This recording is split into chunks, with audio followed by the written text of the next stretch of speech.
ويسألونك عن ذي القرنين قل سأتلو عليكم منه ذكرا إنا مكنا له في الأرض وآتيناه من كل شيء سببا فأتبع سببا حتى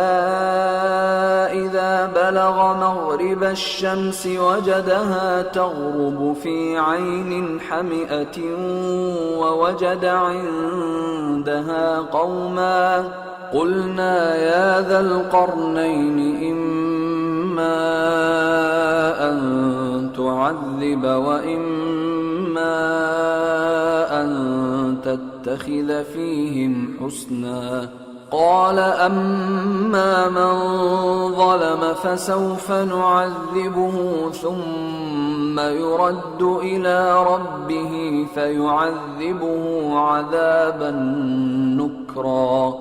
وأما من آمن وعمل صالحا فله جزاء الحسنى وسنقول له من أمرنا يسرا ثم أتبع سببا حتى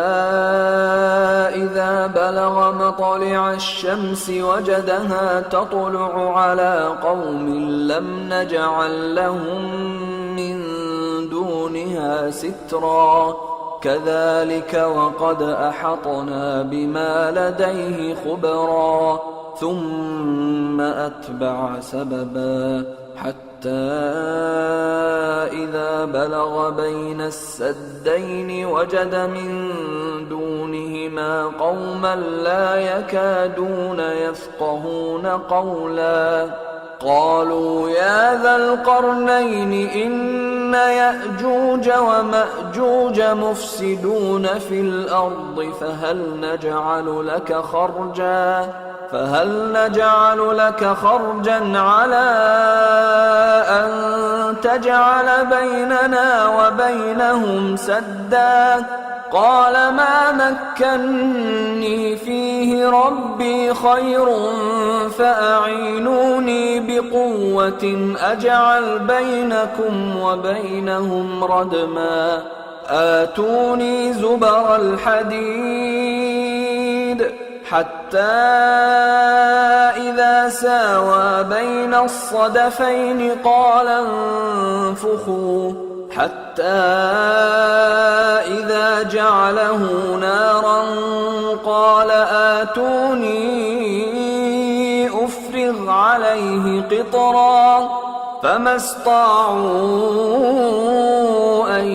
يظهروه وما استطاعوا له نقبا قال هذا رحمة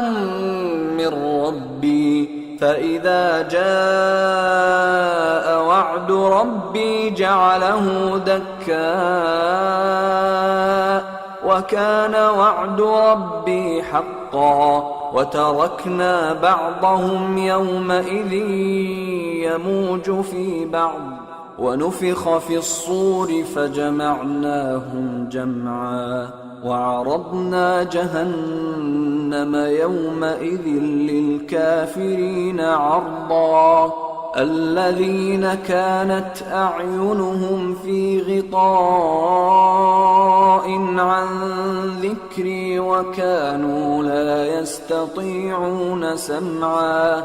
और तुमसे जुल्करनैन के बारे में दरियाफ्त करते हैं, कह दो कि मैं उसका किसी कदर हाल तुम्हें पढ़कर सुनाता हूँ। हमने उसको जमीन में बड़ा इख्तिदार दिया था और हर तरह का सामान उसको अता किया था। तो उसने एक सफर का सामान किया, यहां तक कि जब सूरज के गुरूब होने की जगह पहुंचा तो उसे ऐसा पाया कि एक कीचड़ वाले चश्मे में डूब रहा है और उस चश्मे के पास एक कौम देखी। हमने कहा, जुल्करनैन, तुम इनको खा तकलीफ दो खा इनके बारे में भलाई इख्तियार करो, दोनों बातों की तुमको कुदरत है। जुल्करनैन ने कहा कि जो कुफ्र बदकिरदारी से जुल्म करेगा उसे हम सजा देंगे, फिर वो अपने परवरदिगार की तरफ लौटाया जाएगा तो वो भी उसे बड़ा अजाब देगा, और जो ईमान लाएगा और अमल नेक करेगा उसके लिए बहुत अच्छा बदला है। और हम अपने मुआमले में اس سے نرم بات کہیں گے۔ پھر اس نے ایک اور سامان سفر کیا، یہاں تک کہ سورج کے طلوع ہونے کے مقام پر پہنچا تو دیکھا کہ وہ ایسے لوگوں پر طلوع ہوتا ہے جن کے لیے ہم نے دھوپ سے بچاؤ کی کوئی اوٹ نہیں بنائی تھی۔ حقیقت یوں ہی تھی، اور جو کچھ اس کے پاس تھا ہم کو سب کی خبر تھی۔ پھر اس نے ایک اور سفر کا سامان کیا، یہاں تک کہ 2 اونچے سیدھے پہاڑوں کے درمیان پہنچا تو دیکھا کہ ان کے اس طرف کچھ لوگ ہیں کہ بات کو سمجھ نہیں سکتے۔ ان لوگوں نے کہا کہ اے ذوالقرنین، یاجوج اور ماجوج اس علاقے میں فساد کرتے رہتے ہیں،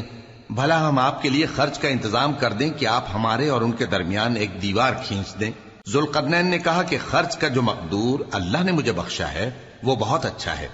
تم مجھے قوت بازو سے مدد دو، میں تمہارے اور ان کے درمیان ایک مضبوط رکاوٹ بنا دوں گا۔ تم لوہے کے بڑے بڑے تختے میرے پاس لاؤ۔ چنانچہ کام جاری کر دیا گیا، یہاں تک کہ جب اس نے دونوں پہاڑوں کے درمیان کا حصہ برابر کر دیا اور کہا کہ اب اسے دھوکو، یہاں تک کہ جب اس کو دھونک دھونک کر آگ کر دیا تو کہا کہ اب میرے پاس تانبا لاؤ کہ اس پر پگھلا کر ڈال دوں۔ پھر ان میں یہ قدرت نہ رہی کہ اس پر چڑھ سکیں اور نہ یہ طاقت رہی کہ اس میں نقب لگا سکیں۔ بولا کہ یہ میرے پروردگار کی مہربانی ہے، پھر جب میرے پروردگار کا وعدہ آ پہنچے گا تو اس کو ڈھا کر ہموار کر دے گا، اور میرے پروردگار کا وعدہ سچا ہے۔